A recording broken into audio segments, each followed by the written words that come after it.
आरएवाई संगठन के सभी सदस्यों को नमस्कार। दोस्तों, फिर आज मैं एक वीडियो आप लोगों के पास लेके आ रहा हूं और वीडियो का खास मुद्दा है मेरा जो हमारे पूर्व डीजी थे लेफ्टिनेंट जनरल पीसी नायर साहब, उन्हीं से संबंधित है और मैं उनके बारे में कुछ बताना चाहूँगा आप लोगों को। उससे पहले मैं ये बता दूं कि जो मैंने अगला वीडियो दिया था और उसमें दो थे, एक तो अनिल थे कोई और दूसरा था भी सिंह। अनिल का तो जो सूबेदार बलबीर साहब हैं हमारे, उन्होंने बड़े अच्छे ढंग से जवाब दे दिया था कमेंटमेंट में। दूसरा जो भी सिंह था, उन्होंने लिखा था कि अगर अभी आपको इतनी समझ आई है तो आपने आरएसआ के ऊपर में केस क्यों किया है। भी सिंह जी, मैं आपको बताना चाहता हूँ, जिन चीज की आप खबर नहीं रख सकते हैं वो चीज कमेंटमेंट मत करो, ठीक है। हमने आरएसआ के ऊपर में केस नहीं किया है, हमने बाद में किया। पहले आरएसआ ने ये सब चीज किया है। आपने आरएसआ को क्यों नहीं पूछा कि आपने आरएसआ के ऊपर में क्यों केस करा है? और उससे पहले उन्होंने धमकाना शुरू किया है, हर चीज पंगा लेना, जबकि आरएसआ को हम बड़ा भाई मानते हैं।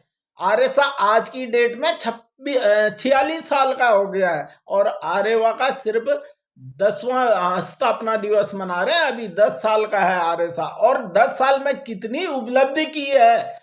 आज जितने भी ये आप घूम रहे हैं, ज्यादा कहने की जरूरत नहीं है।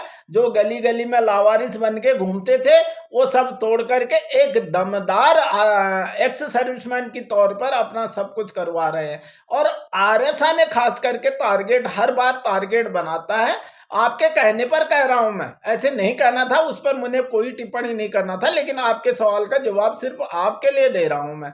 तो उन्होंने किया है पहले और उसके बाद हमने किया। हमने जो आरएसआ ने किया है कोई गलत तरीके से नहीं किया है।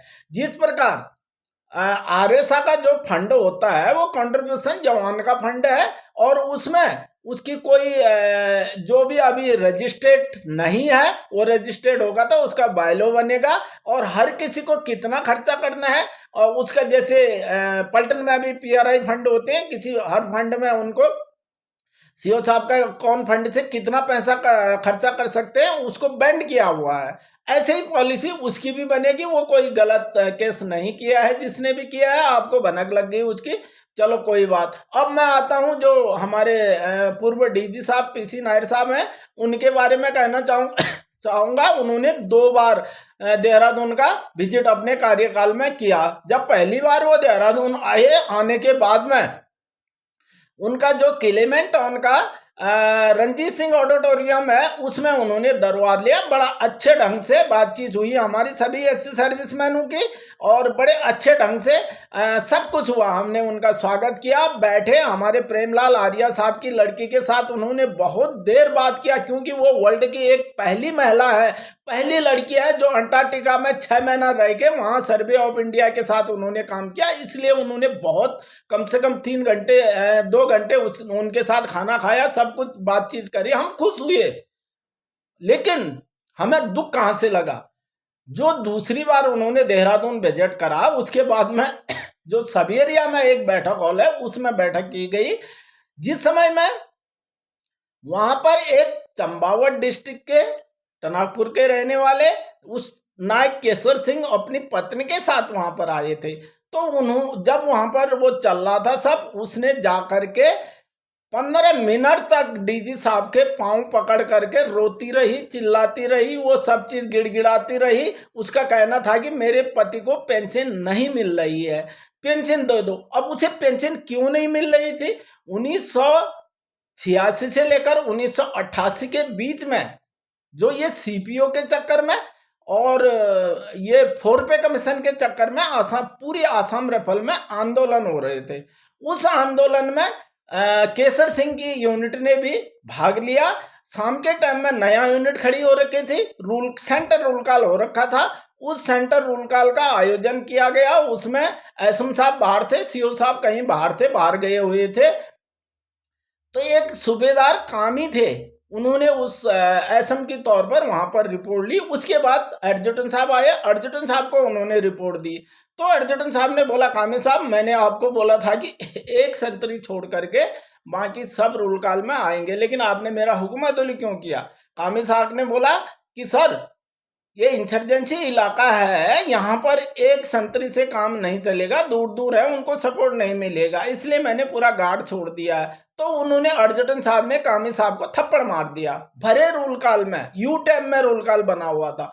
तो उस जो थप्पड़ थी, उस थप्पड़ ने आग में घी डालने का काम किया। ऐसे भी सब भावुक थे, अपना आपस में सब कुछ गुस्सा गस्सी चल रहा था, लेकिन वहां से उन्होंने बीच में वहीं पर कंडक्टर ने ईटा जमा कर रखे थे, ईटे पकड़े, मारना शुरू किया, लाइटें तोड़ी, घर तोड़े, उपद्रव मचा दिया पूरी फौज ने। 500 से 600 आदमी क्लोज थे वहां पर, वो सब इधर उधर कोई कंट्रोल नहीं कर पाया। लेकिन 2:30-3 बजे के लगभग 3 कोर के कोर कमांडर साहब गए और अपना पूरा दल बल के साथ ले जाके उन्होंने और उनको शांत किया। शांत करने के बाद दूसरे दिन पूरे ग्राउंड में फालिन किया गया, कोर्ट ऑफ इंक्वायरी चली।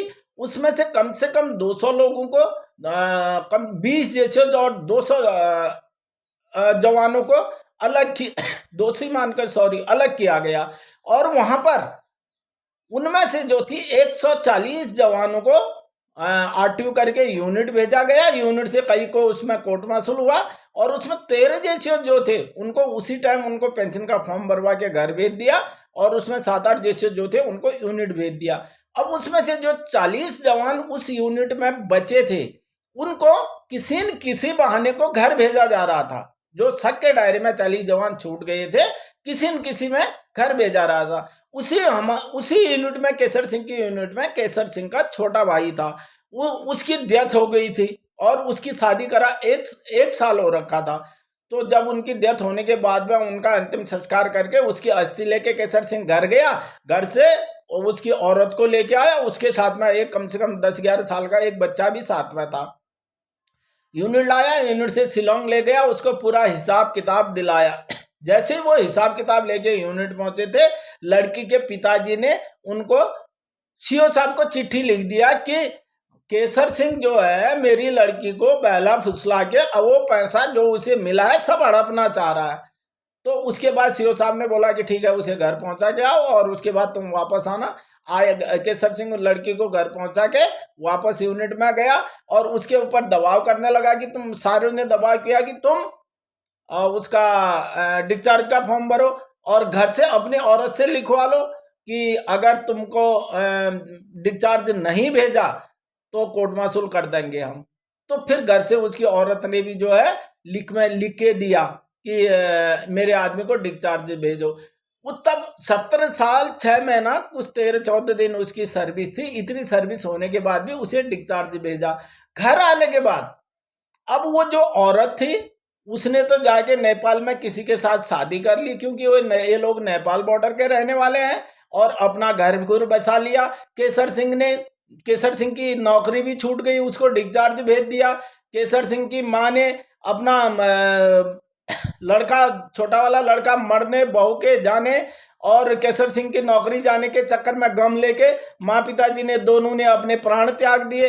अब केसर सिंह रहा खाली हाथ और उसको भी ब्लड कैंसर हो गया था, और इसीलिए वो औरत रो करके हेल्प मांग रही थी। हमारे आर्यवा संगठन ने उसकी मदद करी थी, आकर के हेल्प मांग रही थी। उन्हें जमीन बेच दी, घर बेच दिया, मकान बेच दिया, फुटपाथ में आकर के वो सो रहा है अभी। तो इसलिए वो उसकी औरत आकर के उसने 15 मिनट तक डीजी साहब के पांव पकड़े थे। डीजी साहब के साथ में वहां से आया हुआ सारा स्टाफ, उसमें आरएसआ के डायरेक्टर साहब केबी कार्की साहब भी थे और उनके साथ एक अधिकारी और थे, टुवैसी साहब, और पूरा कलर के स्टाफ था। पूरे एक्स सर्विसमैन वहां पर थे, सभी एरिया के कर्नल साहब, कई लोग वहां पर थे। सब ने बोला कि हाँ तुम्हारा अब हो जाएगा।